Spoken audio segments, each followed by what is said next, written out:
haligi guzarni tuzilishi hali vodiyni vaybini beradi, atmosferasi. Ya'ni o'sha tolda, Majnun tol tagida so'rilar, emas, o'sha yerda odamlarni hojatini chiqarish.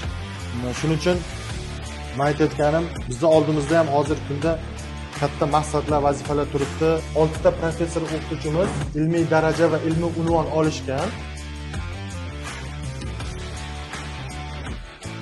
Bir tanu bir jon bo'lib harakat qilmasak, hech narsaga erishib bo'lmaydi.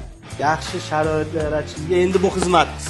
Lekin buni olishni uchun mana Ulug'bek aka biladilar, mana Faxriddin aka osonlikcha olmadilar.